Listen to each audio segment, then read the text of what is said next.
नाशिक जिल्ह्याच्या सिन्नर तालुक्यात राजकीय वातावरण तापलंय।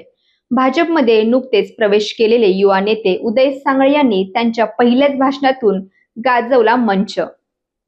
भाजपचे प्रदेशाध्यक्ष रवींद्र चव्हाण आणि मंत्री गिरीश महाजन यांच्या उपस्थितीत झालेल्या या कार्यक्रमात सांगळेंनी थेट माणिकराव कोकाटे यांच्यावर जोरदार हल्लाबोल केला। काय आहे नेमकं प्रकरण पाहूया सविस्तर।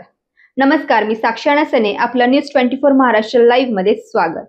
राष्ट्रवादी काँग्रेस शरदचंद्र पवार गट सोडून उदय सांगळे यांनी भाजपमध्ये प्रवेश केला।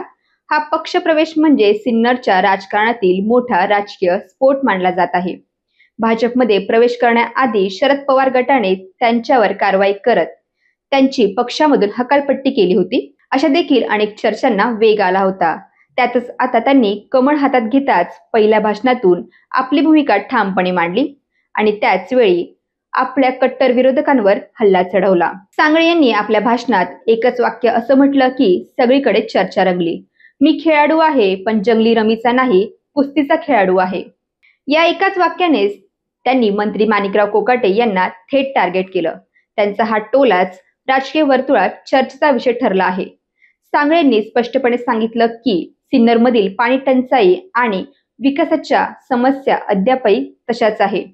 मग जबाबदार कोण, असा सवाल त्यांनी केला। सिन्नरमधील हे राजकारण जुनं आणि ताणलेलं आहे।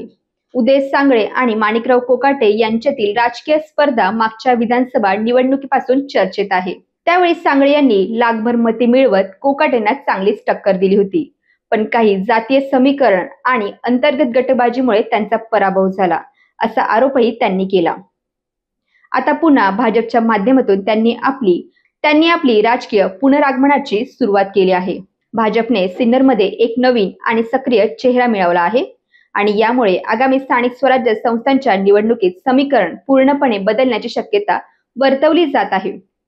भाजपच्या अंतर्गत सूत्रानुसार हा प्रवेश म्हणजे कोकाटेंना शह देण्यासाठी केलेली खेळी। आता सिन्नरमध्ये भाजपचं ग्रामीण पातळीवर जाळं अधिक मजबूत होणार आहे। सांगळे यांनी त्यांच्या भाषणात प्रशासनावर आणि लोकप्रतिनिधींवरही जोरदार टीका केली। ते म्हणाले, लोकांनी दिलेली मते हे विकासासाठी असतात, पण सिन्नर अजूनही समस्यांनी वेढलेलं आहे। त्यांच्या भाषणात आत्मविश्वास, स्थानिक प्रश्नांबद्दलची भूमिका आणि एक लढाऊ वृत्ती स्पष्ट दिसली। त्यामुळे सिन्नरच्या राजकारणात नवीन तापमान निर्माण झालं आहे। भाजपमध्ये प्रवेश करताच पहिल्या भाषणातून उदय सांगळेंनी माणिकराव कोकाटे यांना टार्गेट करत राजकीय रंगमंचावर एक नवा राजकीय सामना सुरू केला आहे।